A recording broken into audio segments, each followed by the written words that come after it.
আল্লাহ সুবহানাহু ওয়া তাআলা আমাদেরকে অসংখ্য নিয়ামত দিয়েছেন, যে নিয়ামত আমরা গুণে গুণেও শেষ করতে পারবো না।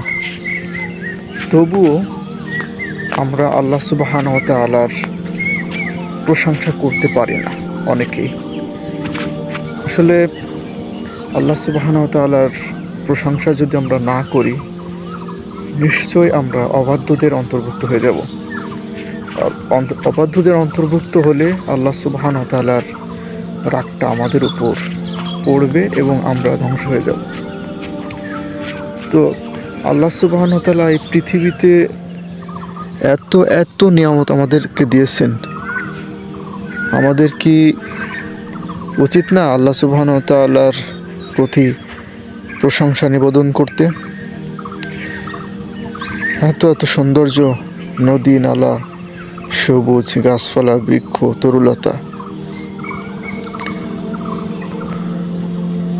যখন আল্লাহ সুবহানাহু ওয়া তাআলার বান্দারা আল্লাহর প্রশংসা করে আর আল্লাহ যে নিয়ামত দিয়েছেন সেই নিয়ামতের শুকরিয়া যদি তার বান্দারা আদায় করে, তাহলে আল্লাহ সুবহানাহু ওয়া তাআলা বান্দাদের সাথে ওয়াদা দিয়েছেন, সেটা হচ্ছে আল্লাহ সুবহানাহু ওয়া তাআলাও তাদেরকে আরও দিবেন, বৃদ্ধি করে দিবেন, নিয়ামতকে বৃদ্ধি করে দিবেন।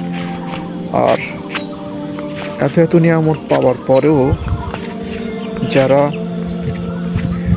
আল্লাহর শুকরিয়া থেকে আল্লাহকে কৃতজ্ঞতা জানানোর পরিবর্তে অকৃতজ্ঞতা, কৃপণতা প্রকাশ করে, আল্লাহ সুবহানাহু ওয়া তাআলা তাদের থেকে নিয়ামতকে ছিনিয়ে নেন।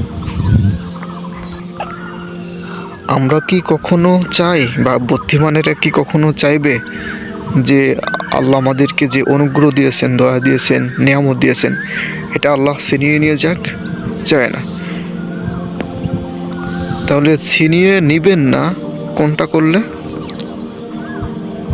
যদি আমরা আল্লাহর প্রশংসা করতে পারি, তার আদেশ নিষেধ মান্য করতে পারি, তাহলে আল্লাহ সুবহানাহু ওয়া তাআলা আমাদের থেকে তার নিয়ামতকে ছিনিয়ে নেবেন না।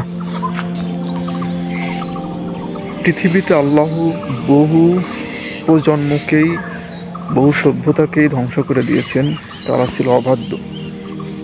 তারা যদিও অনেক কিছুতে উন্নত ছিল, তারপরও ওগুলো তাদেরকে রক্ষা করতে পারে নাই, কারণ আযাবটা ছিল মহান আল্লাহর।